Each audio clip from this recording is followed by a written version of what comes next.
Decades of revenue losses in Africa. Who saves the continent? It is irrefutably true that the world depends on Africa's resource reserves for almost everything. Unfortunately, this much dependency on the continent does not translate into development or boost the revenue base of Africa. This is partly because we trade our resources at raw value instead of transforming the continent into a hub for refined products to maximize revenue and promote development.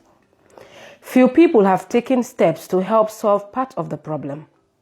Notable among them is Africa's richest man, Aliko Dangote, President Paul Kagame of Rwanda, and few others. In order to bridge the oil revenue gap, Dangote decided to build a multi-million oil refinery in Nigeria, which is considered the largest single-train refinery in the world. The land area to be covered by the structure is 6,180 acres. The entire project is expected to cost $15 billion, with $10 billion investment in the refinery, $2.5 billion in fertilizer factory, and the remaining $2.5 billion in pipeline infrastructure for oil transportation. If completed, the 650,000 BPD facility will produce enough refined oil to meet domestic demands and provide a surplus for export. This bold venture by Dangote is long overdue because the continent houses nations that are lead producers in oil across the world, but Africa loses a lot of revenue in the oil sector due to the non-existence or inefficiency of locally owned oil refineries, which result in the dependency on mass exportation of crude oil at relatively cheap prices. This simply implies that a larger percentage of the continent's oil revenue remains with foreign refineries who mostly sign parasitic trade agreements with our ever-desperate leadership. This consistent loss of revenue is not only limited to the oil sector.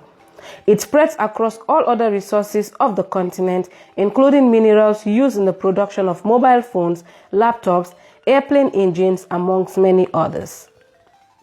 One person worth mentioning in filling the revenue gap in Africa is Paul Kagame, the president of Rwanda, who masterminds high-impact-driven policies and Pan-African initiatives geared towards the success of the continent.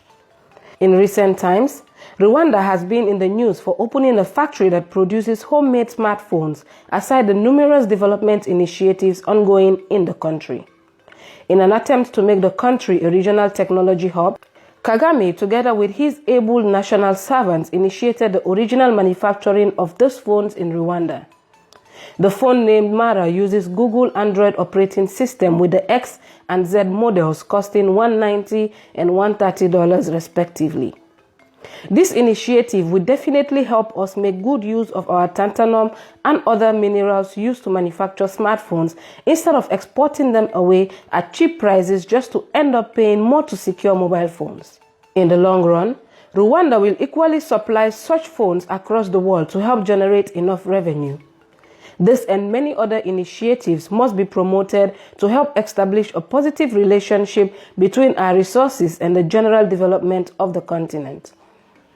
Jean-Noël François, the acting director, Department of Trade and Industry at the African Union Commission, said at the second conference of African ministers responsible for mineral resources and development on December 12, 2011 in Ethiopia that even though Africa's mineral resources are fueling growth and development in many industrialized and emerging economies of the world, Africa still remains poor, underdeveloped and dependent on donor assistance for national budget support.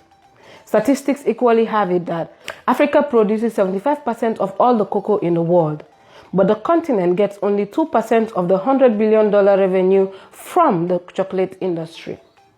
A report by the African Fine Coffee Association, AFC, gave due recognition to the production rate of the continent and estimated that coffee production in Africa could double in the next 5 years, giving the continent a considerable presence at the global market. But it is a sheer apathy that Uganda, as one of Africa's biggest exporters of coffee and actually a nation that ranked 8th on the list of global coffee production, has almost nothing to show in terms of development. How do we deal with these decades of revenue losses and consistent trade without any real value to show? We need to create a favorable working environment and support our own people like Aliko Dangote, Paul Kagame, and other interested sons and daughters of the land to invest in the continent by focusing on the areas that will help add value to our raw materials to prevent the mass revenue losses we have suffered for so many years.